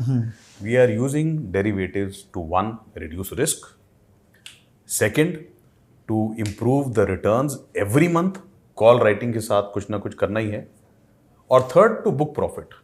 Y book profit? Because अगर मैं कैश में बेच दूंगा तो लॉन्ग टर्म गेन नहीं मिलेगा, तो हम कैश में नहीं बेचते, हम फ्यूचर में बेच देते हैं. हम कहते हैं आप फ्यूचर में सौदा काट दो और आर्बिट्राज बन जाए. Okay, so you know we are not going to get into details of that, but we will simply try to understand ये कवर्ड कॉल ऑप्शन है क्या, और इससे पैसा क्यों बन रहा है, इतना क्या है इसके अंदर, जिसके लिए I want you to understand the concept of thrill seekers. Okay. So audience के अंदर हमारे पास बहुत जने हैं जिनको थ्रिल चाहिए, simple thrill, roller coaster ride. Do you like it और यू हेट इट? मैं नहीं. हाँ, तो do you know anybody who knows you know roller coaster ride में मैंने जाना है, मजा लेने? हाँ, मेरी डॉटर है. हाँ, बिल्कुल. तो अब आपको वो फ्री में राइड में घुसने देगा? नहीं, टिकट लेगा, वो कहेगा विवेक जी ये टिकट है, आप लो. तो दुनिया में जब भी हमें कोई थ्रिल लेना है, you know the best things in life are free, but thrill के लिए आपको हैप्पीनेस अलग बात है. थ्रिल के लिए आपको टिकट खरीदनी पड़ेगी, पैसा देना ही पड़ेगा. वो कहेगा आप टिकट खरीदो, एक राइड लो, वापस आ जाओ, उस एक बार और जाना है, एक और टिकट लो. So you know for there are many people in this world जो कि थ्रिल चाहते हैं. किस टाइप का थ्रिल है? बेसिक थ्रिल, अम्यूजमेंट पार्क में riding the rides, buy a ticket, get the thrill, get off the ride, you need a thrill again, दोबारा amusement park जाओ, टिकट लो, करो. यू गेट स्लाइटली ओल्डर, मुझे thrill चाहिए, casino जाना है. So people will go, ticket कैसे लेंगे? वो बेटिंग करेंगे. 90% of the people will lose, only 10% will win. The house always wins. Ticket खरीदी, पैसा किसका बना? कसिनो का. Makes tons of money. Stock market में क्या है? Speculators. What are the two ways to make money? Stock खरीदो, ऊपर जाएगा पैसा बनेगा, राइट? अगर नीचे गया तो जाएगा भी. तो अब एक क्या ये हमारे आई थिंक 2000 के अंदर ऑप्शंस इंट्रोड्यूस होगी. सो ऑप्शंस क्या करती हैं? ऑप्शंस कहती हैं भाई ऊपर गया तो आपका, नीचे गया तो आपका कोई लॉस. सो जिसने स्पेकुलेशन करनी है उसके लिए कॉल ऑप्शंस, और वो देख रहा है मार्केट बुलिश है, so what will you do? You will से ओके, 3 रुपए की कॉल ऑप्शन ले लेते हैं. 3 का 20 हो गया, 100 का स्टॉक 120 हो गया तो 20% बनेगा. पर अगर 100 का 80 रह गया तो क्या गया? 3 रुपए की टिकट, 3% की टिकट चली गई. इस टिकट में कितनी देर इंजॉय कर सकते हो आप? 1 महीना. सो 1 महीने के थ्रिल के लिए you are paying only 3% for the thrill and the possibility कि आपके 3 रुपए 5, 10, 15, 20 रुपए बन जाए टाइम्स. स्टॉक मार्केट के अंदर हमारा 5-10 साल के अंदर पैसा डबल या 4 टाइम्स होता है. इसके अंदर आपका 1 महीने के अंदर हो सकता है वो. सो यू नो, पर और डाउन साइड क्या है? जो टिकट ली थी 3 रुपए उड़ेंगे. बट मैं रिक्वेस्ट करता हूँ एक्सचेंजेस को कि वो इसको एक एडवर्टीजमेंट के लिए में यूज़ करें कि आप ऑप्शन प्रीमियम खरीदिए, आपको 1 महीने का थ्रिल मिलेगा. कितना अच्छा, मतलब आपने एडवर्टीजमेंट कैंपेन दे दिया उन लोगों को. So it is for thrill, but you have to understand कि जब मैं थ्रिल ले रहा हूँ मैं पैसे खर्च कर रहा हूँ. वी शुड नॉट मिस्टेक कि मैंने मज़ा भी किया और मैंने इन्वेस्टमेंट की. ऐसा नहीं होता है. अगर मैंने राइड में लेके मज़ा करना है तो इन्वेस्टमेंट नहीं है, वो एक्सपेंडिचर है. So if you want to have thrill, it is an expenditure, not an investment. So I just talked about कि जो थ्रिल सीकर्स हैं, थ्रिल अगर लाइफ में चाहिए तो वो उसके लिए पैसा खर्चना पड़ेगा. It is not an investment.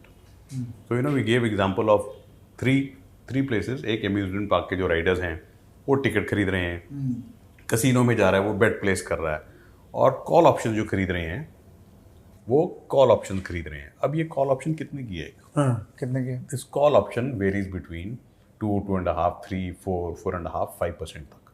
अगर मैं इसको 2.5% भी मान लूँ कि लोएस्ट ऑप्शन ने हम 2.5% की है, the important figure is 2.5 into 12 becomes 30%. 2.5% कैसे निकाले आप? So I will share a data. अभी डेटा में शेयर करूंगा आपके साथ, जिसके अंदर वी विल शो यू के जो ऑप्शन की प्राइसेस एक्चुअल 29 सितंबर जो एंड किया है उसके अंदर कितनी थी. We are going to show that. अच्छा, ठीक है, कि वो ऑप्शंस कितने की हैं. ठीक है ना. तो तब तक हम 10 मिनट के लिए ज्यूम कर लेते हैं कि 2.5% की ऑप्शन है. 10 मिनट के लिए लेट अस अज्यूम दैट. ठीक. पर 2.5% का मैजिक क्या है? 2.5 into 12 इज 30%. और ये इंडिया की ऑप्शंस मार्केट, इंडियन मार्केट जो स्टॉक मार्केट है, यूएस मार्केट की 10% है, पर ऑप्शंस में we are 3 times bigger than US. So just look at the speculation tendency that Indians have. I think अगर ये डेटा को हम कुछ corroborate करें और इन्फर करना चाहें, we might be able to say that we are the biggest thrill seekers in the world. इतनी बड़ी ऑप्शन मार्केट ही कहीं पे नहीं है. अमेजिंग. जितनी इंडिया की market 3 times bigger then the US. Crazy number. You should be proud, no? Yes, we are. #proud. I will not say proud. I will say that okay, you know, our fund is going to last very long because the number of speculators are so big. अच्छा, आप अपने point of view से देख लिए. हाँ. अच्छा, तो हमारे लिए सेफ है ना. अगर स्पेकुलेशन कम होगी तो हमारे को पैसा कैसे बनेगा? एक्चुअली हमारे यहाँ पर ज़्यादा देखे अम्यूजमेंट पार्क्स है नहीं, लिमिटेड है. हम ट्रस्ट नहीं करते हैं, कब उनका स्क्रू लूज हो जाए हम गिर जाएं. दूसरा चीज हमारे यहाँ पर कैसीनो अलाउड नहीं. कैसीनो तो बिल्कुल ही बेचारे खत्म ही हो गए. तो अब करें क्या? तो चाहिए ना हम लोग को. गवर्नमेंट को हमको एक्चुअली में सपोर्ट करना चाहिए. Very valid point Vivek. I think जितना ये लोग हमको हमारे बारे में सोच रहे हैं कि ऑप्शंस ट्रेडिंग अलाउ कर रहे हैं कितना. I am really so proud. I think casino उस हिसाब से तो इंडस्ट्री को इनको एनकरेज करना चाहिए, you know, so that people know कि हम इधर पैसा खर्च करने आ रहे हैं, बनाने नहीं जा रहे. बिकॉज ऑप्शंस के अंदर तो लोग पैसा बनाने के लिए जाते हैं और उड़ जाता है. Absolutely. Because the basic mistake we do is we think, you know, options is, you know, making money, but no, it is thrill. Thrill के लिए आपको पैसा देना ही पड़ेगा. तो 90% अगर लूज कर रहे हैं ऑप्शन में तो ठीक है, उसमें क्या है, आप थ्रिल चाहिए था, मिल गया आपको. हाँ, एटलीस्ट ऑफिशियली उसको बोल दो कि इट्स फॉर थ्रिल. वही हम बोला ना, एक कैंपेन, ऐड कैंपेन होना चाहिए. बिल्कुल. Seek thrill by, you know, buying options. I'll give suggestions. That is right. Yes, that can be done. So this figure is 30%. And to understand, you know, उस concept पे बाद में आते हैं. I think मैं आपको एक model portfolio जो आपने पूछा, I would want to show you a model portfolio. हाँ.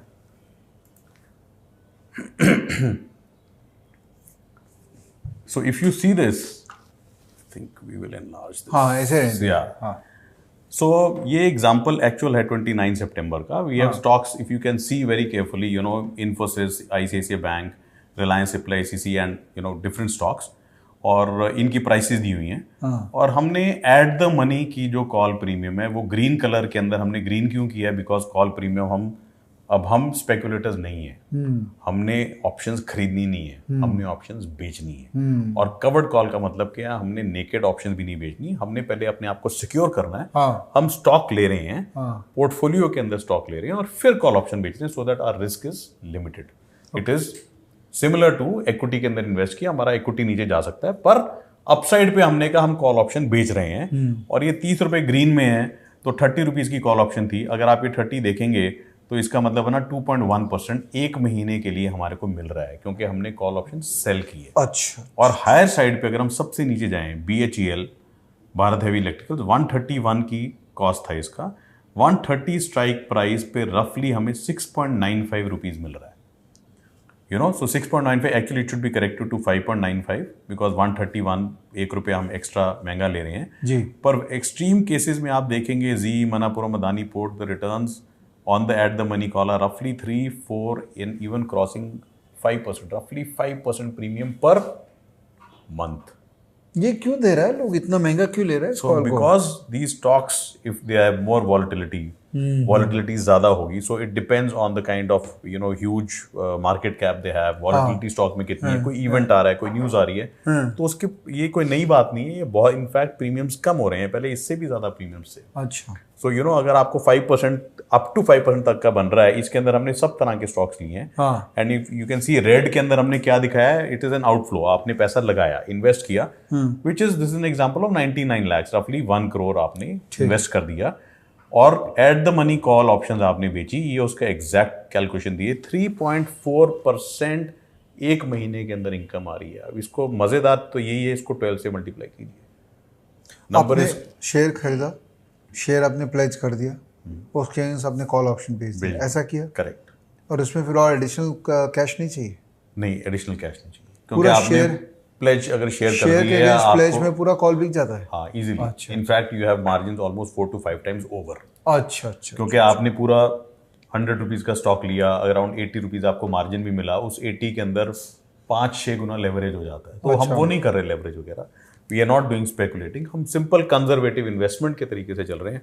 हमने कहा आपने शेयर लिया और एट द मनी कॉल भी बेची, तो ये हाइपोथेटिकल है, there are no guarantee of return, it's a learning session, you know, I will just want to add it नहीं, definitely, it's a learning session. All things are here for learning purpose. To understand कि क्या हो सकता है इसके So, अंदर, इसमें because एक ही लॉट बेचेंगे? हमने अभी एग्जांपल अभी एक का ही एक कह रहे लिया हैं, ठीक कि है। आपने, क्योंकि इन्वेस्टमेंट बहुत बड़ी हो गई है ना, डाइवर्सिफाई करने के लिए 1 करोड़ की इन्वेस्टमेंट पहुंच गई है, बट ठीक। एग्जांपल देने के लिए वी हैव टेकन दिस। तो हमारे को जो टोटल प्रीमियम, एज्यूमिंग मार्केट यहीं की यहीं बंद होगी, इज अगेन एज अजम्पशन, पूरे 1 महीना कुछ नहीं किया, मार्केट वहीं बंद होगी, तो हमारे को जितनी कॉल ऑप्शंस बेची थी एवरीथिंग विल बिकम प्रॉफिट। और कितना प्रॉफिट है 1 करोड़ पे? 3,37,000, विच इज रफली 3.4% a month annualised, 40%, more than 40%। कितना बना exact? 3.4 into 12, more than 40% return, which is a crazy number. हम कहाँ बात कर रहे थे 15-18 की? हाँ, पर इसमें प्रिजम्पशंस बहुत हैं आपके। नंबर आएगा थोड़ी ना है? हाँ, आया आपके? हमारे आ भी सकता है, कई मंथ्स में आया भी, आई शो यू। अच्छा। So we in 1 month we did 4.4% in options. So it totally depends. So हम क्या बोल रहे हैं, हम एक्सट्रीम दिखा रहे हैं कि ये आपका इतना 40% तक का तो आम दे ही रहे हैं, इससे भी बढ़ सकता है। अब सेकंड एग्जांपल हम लेते हैं कि आपने वही पोर्टफोलियो हमने लिया, पर हमने एट द मनी कॉल नहीं बेची। अच्छा। हमने कहा थोड़ी दूर की कॉल बेचो। ओके। क्योंकि क्यों, एडवाइजर ने कहा या टेक्निकल एनालिस्ट ने या रिसर्च ने कहा कि sir we are expecting market to go up. Correct. Market ऊपर जाएगी तो एट द मनी कॉल क्यों बेचते हो, थोड़ी ऊपर की कॉल बेचो, 100 की बजाय 105 की कॉल बेच दो। तो इसके अंदर रफली हमने 5% ऐड करके कि 5% के ऊपर की कॉल अगर बेचें तो उसके प्रीमियम अगर आप देखेंगे अब सडनली कम हो गए, क्योंकि जितना स्टॉक ऊपर जाएगा, जितनी कॉल ऑप्शन स्ट्राइक प्राइस ऊपर जाएगी, रिटर्न कम हो जाएगा। तो इसके अंदर रिटर्न सिर्फ रह गया 0.8, 0.6, 0.6, 0.9 एंड हायर साइड BHEL का गेन 2.4%। तो रिस्क भी तो कम हो गया। तो नहीं, देखिए रिस्क इसके अंदर पूरा है। कैसे? इक्विटी मैंने लिया आज 100 रुपए का शेयर लिया, अब वो गिर तो 0 तक भी पहुंच सकता है। हाँ, शेयर गिर सकता है। हाँ, शेयर पूरा गिर सकता है। तो हमारा एक साइड तो हमारी जो इक्विटी के अंदर रिस्क ले रहे हैं, इक्विटी तो हमें पता है कि जैसे ऊपर है वैसे नीचे भी जा सकती है, तो डाउन साइड रिस्क तो हमारा पूरा इक्विटी जितना है, पर अपसाइड रिस्क कितना है? अपसाइड को हमने पहले प्रीवियस एग्जाम्पल में या इस एग्जाम्पल में जो दिखा रहे हैं एट द मनी कॉल बेची, हमने 3.4%, हमने कहा हमें इस मंथ 3.4% आने दो, और हमने एज्यूम किया मार्केट वहीं क्लोज होगी, तो सारा 3.4 आ गया। अब इसके अंदर अगर मार्केट ही 5% जाएगी नीचे, तो हम भी 5%, हमारा इक्विटी साइड तो जाएगा 5% नीचे, बरोबर है। पर डेरिवेटिव साइड में तो 3.4 आ ही रहा है, तो हम तो 1-1.5% ही गिरेंगे ना। और 5% तेज हो गया तो? और हाँ, एक्सीलेंट। तो अब ये now these are all scenarios. तो अब इसके अंदर 5%, अब हमने क्या किया, हमने दूर की कॉल बेच दी और हमारे को रिटर्न तो आया सिर्फ 1.4%। Call option premium is only 1.4%। पर जैसे विवेक वांट्स टू आस्क कि अगर 5% मार्केट बढ़ गई तो क्या होगा? जो अगर राइट साइड पे आप देखेंगे जो अपसाइड डाला है, हमें इसमें 5.3 का अपसाइड भी मिल गया। अच्छा, कैश मार्केट में, बरोबर है, क्योंकि हमारी इक्विटी साइड भी ऊपर चलेगी। हाँ। तो क्या हुआ, अब ये मैजिक हो गया ना। 1.4% ऑप्शन का आया, हाँ। 5.3% हमें अपसाइड मिल गया, दोनों को ऐड करिए क्या बन गया? 6.8% in 1 month. So now these are all assumptions कि अगर मार्केट ऊपर जाए, पर होता है मार्केट के अंदर ऊपर भी जाएगी नीचे भी जाएगी। हम क्या कर रहे हैं, अब ये 6.8 बोलना तो बड़ा आसान है, बट एनुअलाइज कितना बना? Can you read what is the annualise number? 81.2%। This is a crazy return. तो अगर हम 81% तक रिटर्न जा सकते हैं, हम कैनॉट बी एम एट के चलो हमारा 15-20 ही बन जाए। You know, it is likely कि बना सके इतना, और क्या हम बना रहे हैं, will show you, we are doing it. You know, so these are extreme examples. और मार्केट्स क्या है? अनसर्टेन है, कभी ऊपर कभी नीचे। So but what does this covered call strategy do? हमारी एक साइड है डेट, एक साइड है equity. If the market goes up, equity does well, if the market goes down, derivatives do well. तो दोनों कंडीशंस के अंदर हम एटलीस्ट मार्केट जब नीचे जा रही है, हम उसके अंदर डेरिवेटिव्स का तो पूरा प्रॉफिट हम कॉल ऑप्शन का जो बेच रहे हैं वो प्रॉफिट की तरह खा रहे हैं। ओके, ठीक है। So, और अगर मंथ ऑन मंथ ये करते जाएं, potential returns could be at the money call बेच रहे हैं तो 3-3.5% आती है, but it's not so easy, it's pretty complex, because वो स्टॉक प्राइस ऊपर बढ़ जाते हैं, कुछ नीचे आ जाते हैं। पर ये सिर्फ इलस्ट्रेशन, एक लर्निंग के लिए आपको दिखा रहे हैं कि this is a way how many wealth can be created, you know. And तो अनसर्टन मार्केट के अंदर ये ऑटोमेटिक रिस्क हेजिंग है, इसके अंदर हेजिंग है स्ट्रेटजी में। मार्केट ऊपर गई तो इक्विटी ऊपर जा रहा है, नीचे गई सारा कॉल ऑप्शन प्रीमियम आ गया। तो लेकिन जो शेयर पड़ा रह गया नीचे जाने पे वो उसका है हमारे पास। अब इसके अंदर हम रिस्क कितना ले रहे हैं? अब आपको मैं कहूँगा आप इक्विटी में तो लगा ही रहे हो, अच्छा तो आपका रिस्क तो वो है ही। तो वी आर नॉट सेइंग कि डेट की जगह आप ये करो, पर अगर अच्छा, आपने अच्छा, डिसीजन लिया है कि मैंने इक्विटी में पैसा लगाना है और लॉन्ग टर्म में वेल्थ क्रिएट करना चाहता हूँ, हाँ। तो आपको इक्विटी में डिप तो करना ही पड़ेगा ना, पूल में छलांग तो लगानी पड़ेगी। पूल में आपने छलांग लगाई, पर रिस्क क्या है? एटलीस्ट हमारा वहां पे अगर market is not performing that particular month, you will end up making money on the covered call options. This is the only strategy in the world जिसके अंदर अगर आपका स्टॉक प्राइस ऊपर ना भी जाए तो भी आपका पैसा बन रहा है। आप मेरे को कोई भी यहाँ पे एक स्ट्रैटेजी बता दीजिए कि मैंने स्टॉक लिया 100 का और 100 पे रहा और पैसा बन गया, नहीं।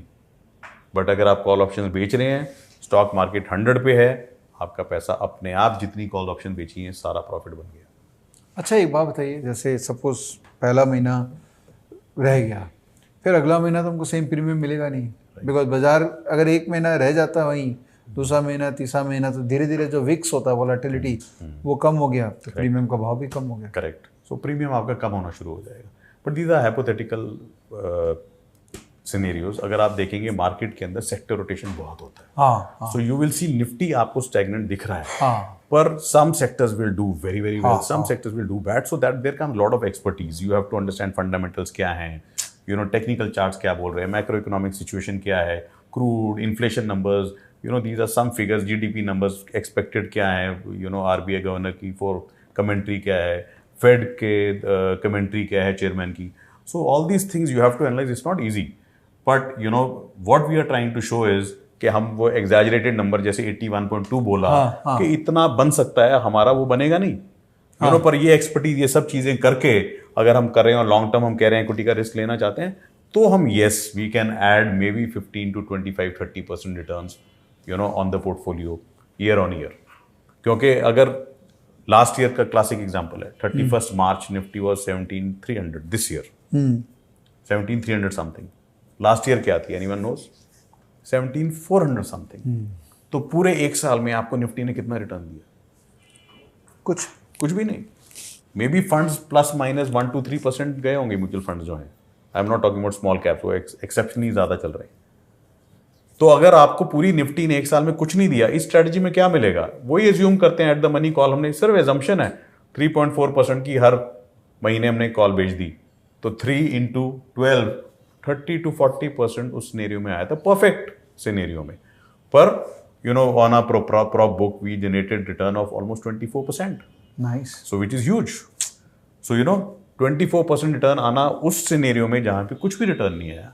So we are going to come to a question, so what has the fund achieved? कि जो ये है हमने कुछ किया भी है या सिर्फ बातें ही चल रही हैं ये? So we are going to show you 4 scenarios in this. पहले तो मेरा ख्याल अगर आप बोलेंगे मैं एक्चुअल आपको, so is this chart visible? This is the actual performance of the fund Okay. for the 1 year. These are the actual numbers. Now we just turned one last year, last month, this month and September, so it's a full data of 12 months. Happy birthday. Yes, thank you, thank you. So if you can see, the NAV is in gray. Nifty 200 is our benchmark because there are 184 stocks in future and option segment. So Nifty 200 is the benchmark, not Nifty 50. So Nifty कैसे 9,000 से 10,500 पे गई हैं, giving a return of almost 15%, 15.88% Nifty में बना है। और fund के अंदर हमारा रिटर्न जो ऑरेंज कलर में है, इट इज 25.99%। सो पर अगर हम देखें इसके अंदर एक इंपॉर्टेंट डेटा है, हमने इसको EQ और DR 2 सेगमेंट्स में डिवाइड कर दिया कि हमारा इक्विटी साइड से कितना रिटर्न आया और डेरिवेटिव साइड से कितना रिटर्न आया। So if we see equity side से जो रिटर्न है, it is on an average 0.63, which means पूरे 12 महीनों में हमने अराउंड 7.5% रिटर्न, 7.5% रिटर्न कुछ दिए हमने 12 महीनों में, which is half of what Nifty has done. But on the derivative side, this is where the magic is. This should be corrected to 1.54. So 1.4% average we have generated call, जो हम 3 का example दे रहे थे, 4 का, 5 का, वो हमारे fund ने एवरेज 1.54% ही दिया अभी तक। So it is not as high as 3 because it's not so easy. अगर इतना ईजी होता तो हर आदमी 50-60% बना ले. But we have generated in the last 12 months 1.4%, 1.54% per month, मतलब 1.5% हर महीने हमारे डेरिवेटिव पोर्टफोलियो ने बनाया है. और इक्विटी हमारा हाफ ही परफॉर्म किया जो निफ्टी का है. और हाफ क्यों परफॉर्म करेगा?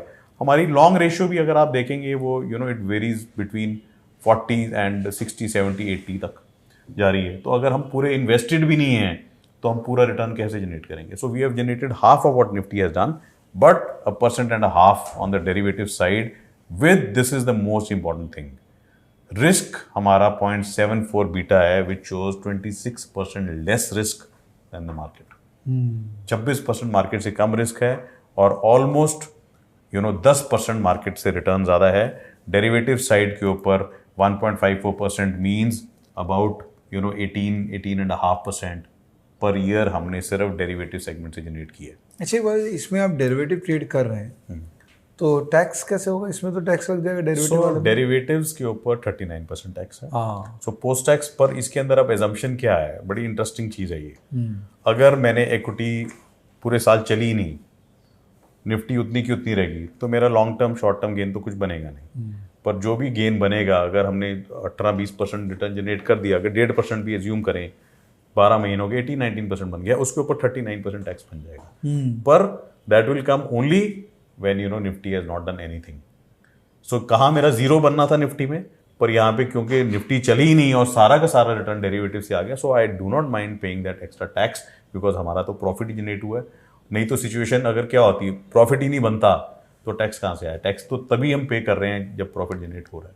जब आप एआईएफ बना रहे हैं तो एआईएफ के अंदर में टैक्स तो एआईएफ को भरना पड़ता है, करेक्ट, राइट? तो इसका मतलब आप सब 2 साल के लिए या 5 साल के लिए इस फंड को मैनेज कर रहे हैं, तो कैश मार्केट में tax will be as per cash market जो लॉन्ग टर्म वगैरह है. करेक्ट. और डेरिवेटिव का जो टैक्स है वो तो एज पर बिजनेस प्रॉफिट जाएगा. Correct, that is correct. So every year we will end up paying tax on the derivatives income. अच्छा. तो जितना भी डेरिवेटिव में कमाएंगे यहाँ पे 39%. तो ये एनएवी जो आप कैलकुलेट कर रहे हैं ये दिस इज प्री टैक्स है. Pre tax pre performance fee. इसके अंदर मैनेजमेंट फीस डिडक्ट हुई है because every month it gets deducted. But post tax NAV जो है it will be it is somewhere around 116. That means around पूरा इसका 39% अगर आप टैक्स लगा देंगे तो 39% टैक्स है. But the beauty is in the next 2 months most of our investment will become long term in nature. अच्छा. तो हमारा ये post tax number this is going to cross 18 और 19%. बिकॉज अभी तक हम 1 ईयर से पहले 39% टैक्स एज्यूम कर रहे हैं. बट जैसे हमारा 1 ईयर फंड आपने अभी you wished us, so we are a year old and in the next 2 months majority of our cash equity segment will become long term in nature, attracting a tax of 10% plus surcharge is around 12, and short term के ऊपर 15 plus surcharge is around 18%. so drastically वो returns जो है post tax return वो बढ़ जाएंगे next 2 months के अंदर. नहीं, वो तो अगर मैं आज घुसता हूँ सपोज, हाँ जी, तब तो ऑब्वियसली मैं जब घुसूंगा मेरे को जो एनएवी मिलेगा उससे 1 साल बाद का एनएवी मेरे लिए कंसिडर होगा, right? that is not the way it works here because the taxation is on the fund, not the investor. So if somebody is looking at, if the tax consultant or fund accountant is looking at the fund, उसने कहा एक investor आया एक गया, तो fund को तो कोई फर्क ही नहीं पड़ा. अच्छा. उसकी टैक्सेशन अगर सारी लॉन्ग टर्म है तो लॉन्ग टर्म बनेगा.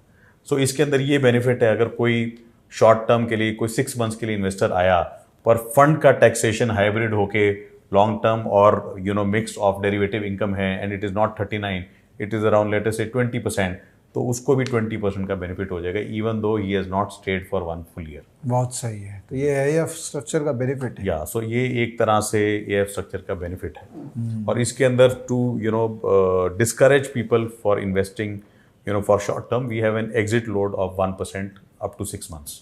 अच्छा. हाँ, तो वो थोड़ा सा फर्क पड़ जाता है उससे. 1% से it's a deterrent but it's not a big deterrent. Correct. You can still have the benefit of long term taxation for the fund. दोस्तों लेकिन एक चीज़, एआईएफ जो है वो हाई नेटवर्थ इंडिविजुअल के लिए होता है जो 1 करोड़ से ज़्यादा इन्वेस्ट कर सकते हैं. तो इनका एआईएफ है तो उसमें हाई नेटवर्थ इंडिविजुअल इन्वेस्ट करते हैं. I am sure they are finding value in this, that's why they are investing in his AIF. हमारे कुछ आपके स्टूडेंट से कुछ क्वेश्चन पूछना. हाँ जी, please. So I will just want to end this now because we've shown you how the fund is done and this is actual data now. And these illustrations जो पहले दी थी they are not real, they were examples for learning purpose, but this data we are showing this is actual data. So actual जो हम बोल रहे थे कि वो लर्निंग के लिए 4-5-6% आ रहा है, वो हमारे फंड के अंदर 1.5 ही रहा है, but still it has helped us create a return of almost 26% pre tax pre performance fee for the whole year. And we would just want to say that there is no thing such as bad weather, only different kinds of good weather if you are adopting this conservative equity strategy. Please ask question this. Hello sir, I had a note regarding the covered call strategy that you are explaining. Sir, one of the issues with covered call strategy is that it limits the upside. Right. So अगर हम कोई portfolio buy कर रहे हैं, we are buying with the assumption that the stocks will go up in the long term, right. So if we blindly do the covered call strategy month over month, it can lead to market underperformance, right? So should we pick and choose certain months where we will be doing covered call strategies? So in that case what will happen is that we'll be hedging our portfolio only in certain months. So how do you do that, and should we run covered call strategies throughout the year or not? So this is a very difficult thing to do and there is no fixed answer for you, but मैं सिर्फ इसके अंदर आपको एक example दोबारा देना चाहूँगा. Equity से लॉन्ग टर्म में कितना बनता है? इक्विटी से लॉन्ग टर्म के अंदर कितना रिटर्न है? लेट अस से Nifty gives around 11.7 and nifty next 50 will give slightly above 15. So we know the returns are between 12 and 15 over a long period. Correct. Right. पर इसके अंदर अगर हमने देखा at the money call option का premium 3.5% था, और अगर हम उसको एनुलाइज कर रहे हैं वो फिगर क्या बन रहा है? 40. और अगर हमने एक्सट्रीम केस देखा कि हमने एट द मनी नहीं out of the money call बेची, हमें लग रहा है कि मार्केट अपसाइड हम कैप्चर करना चाहते हैं, तो हमारा रिटर्न कितना आया? 81. So these are hypothetical numbers. 40% जब एट द मनी कॉल बेची, और अगर आपको लग रहा है मार्केट बहुत ऊपर जाएगी तो out of the money call बेची, 80% रिटर्न उसके अंदर आया. So these are very big numbers and these are many times the number जो हमारा 12 से 15% इक्विटी कहता है. So it is our art is कि हम इसको कैसे बैलेंस कर सकें कि 12 से 15 जो हमारा रिटर्न आना है, हम उसके बजाय कॉल ऑप्शंस बेच के 40 to 80% का टारगेटेड रिटर्न कैसे ले सकें. अब हमने भी 40 तो नहीं जनरेट किया, 80 भी जनरेट नहीं किया, पर we generated somewhere in between like 26%. So this is what we have seen in a past experience that रफली यही होगा कि 12 से 20-25 के बीच में हम most of the market scenarios के अंदर हम रिटर्न जनरेट कर सकते हैं. हाँ, पर अगर आप बोलो निफ्टी 20% क्रैश कर गई तो हमारा पोर्टफोलियो भी 20% गिरेगा. पर 2 things will save us. 1, late us से हमने उस महीने 4% की कॉल बेची थी, तो हम 4% कम गिरेंगे. दूसरा, हमारा पोर्टफोलियो 100% हम लॉन्ग रखते ही नहीं है. जैसे अभी हमारा 52% लॉन्ग चल रहा है, 50% लॉन्ग, तो निफ्टी अगर गिरी लेट अस से 20%, 20 is a very strong example, late us से 10% उस मंथ में गिरी, तो हम गिरेंगे 5 क्योंकि 50% इन्वेस्टेड है, और क्योंकि 1.5% हमने कि 1.5-2% हम हर मंथ जनरेट कर रहे हैं, 1.5% ही मानते हैं, तो our portfolio will fall by only 3.5. So Nifty has fallen 10, our equity side falls by 5 and derivative side gains by 1.5. सो हम कितने गिरे? We have fallen by 3.5. So we have fallen much lesser than the market. So we will have to balance all these things to generate an optimum return of anywhere, more than 15. क्योंकि अगर 15 ही generate करना है तो फिर हम कहेंगे SIP ही करो आप. Why get into all this complexities of writing covered call options? सही. ये काम निफ्टी में कर सकते हैं, निफ्टी ETF लेके एट द मनी का कॉल बेच के काम.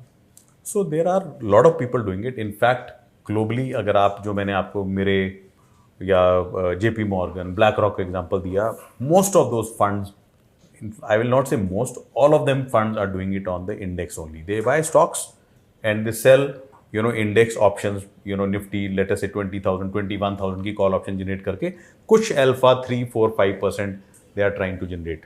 these funds are doing that. Stocks में तो सारे में ऑप्शंस एक्टिव नहीं है. हाँ, तो बहुत मुश्किल है. That is why it is very complicated. It takes lot of time identifying which sector is doing well, technical analysis, fundamental analysis सारा करके ही हम डिसाइड करते हैं कब कॉल एट द मनी बेचनी है, कब पोजीशन को हेज करना है, फ्यूचर ही राइट कर दो, और कब उसकी out of the money call बेचनी है. So it's a very complex thing because we have almost 40 to 60 stocks in the portfolio. That's a huge number. उतने ही हैं जिसमें ऑप्शंस एक्टिव है। हाँ, so 184 हैं, पर हम अराउंड 40 to 60 के अंदर हम एक्टिव रहते हैं।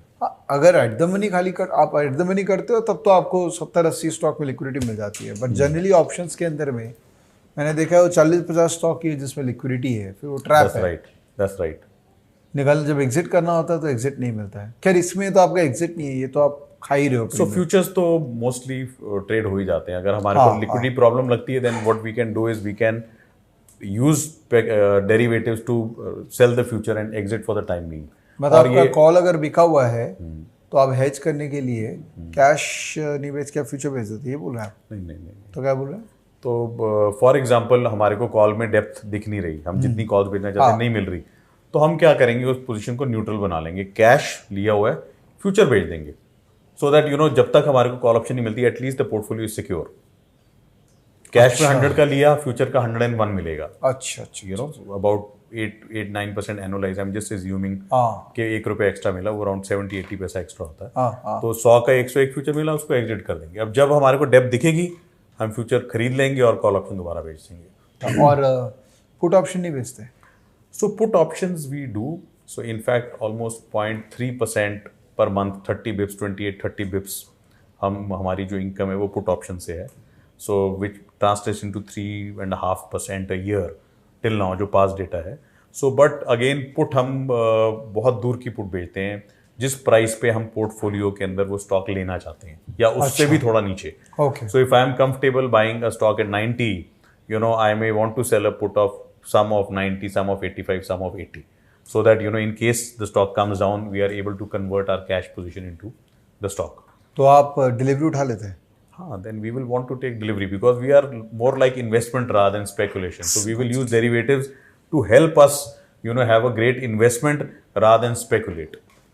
तो चलिए मैं ना इस वीडियो को समराइज करता हूँ, ठीक है। पहला चीज कि equity as a long term investment सही है, ठीक है, बिल्कुल। म्यूचुअल फंड वालों से ले लिया that is the only option. हाँ, that is the only wealth, correct.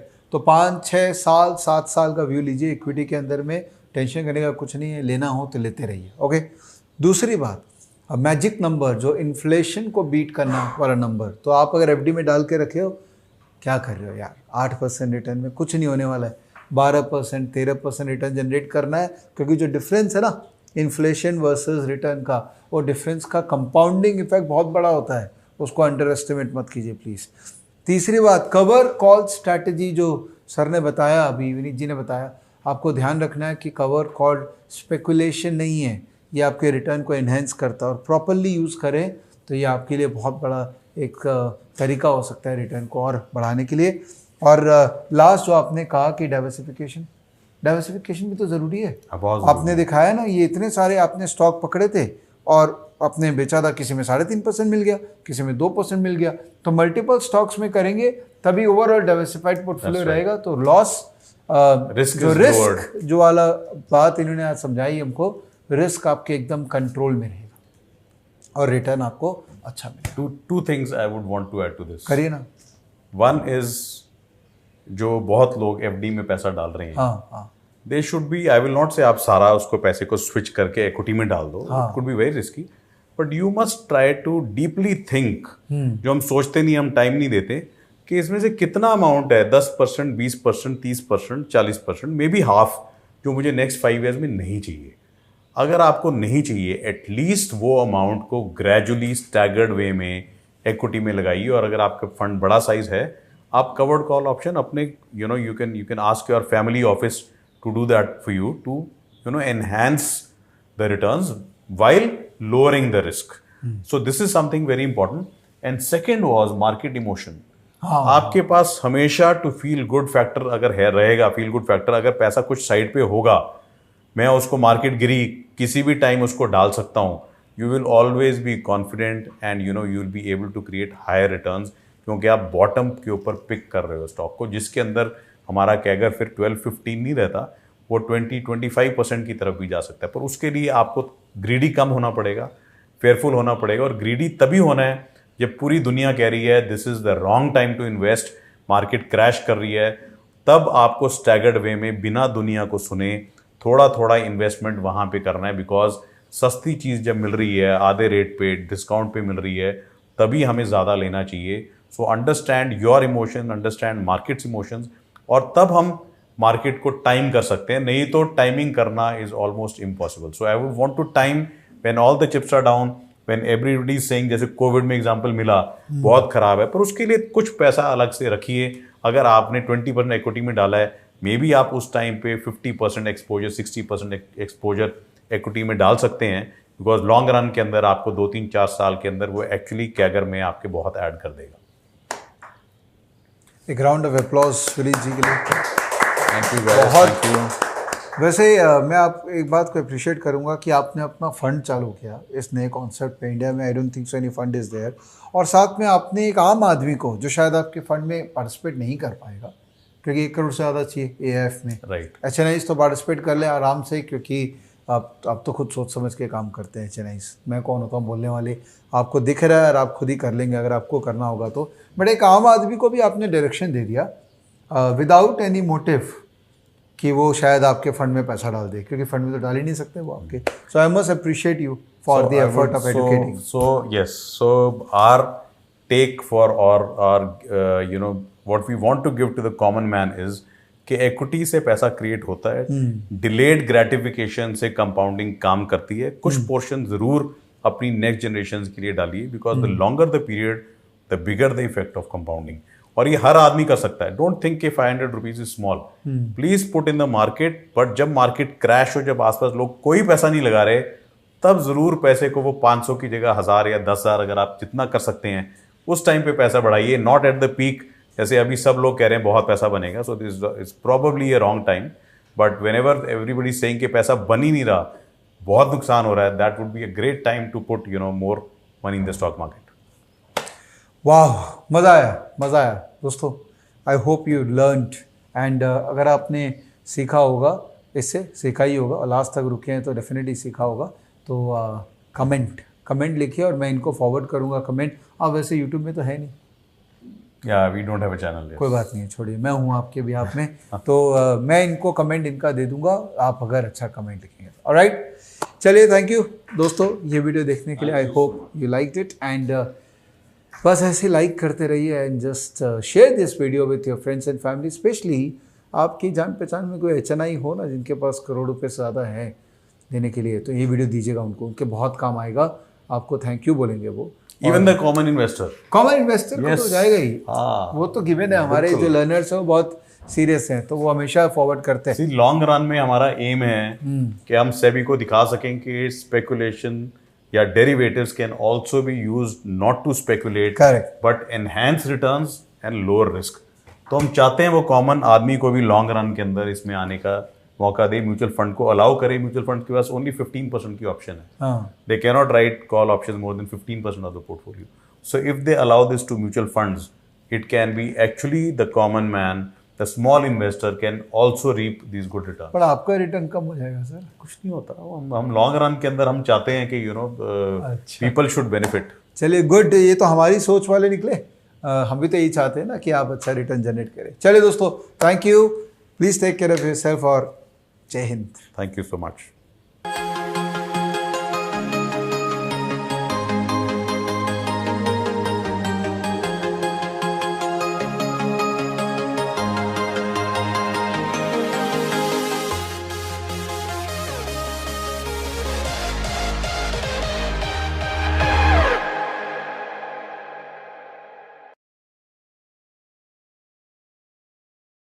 Investments in the securities market are subject to market risks. Read all the related documents carefully before investing.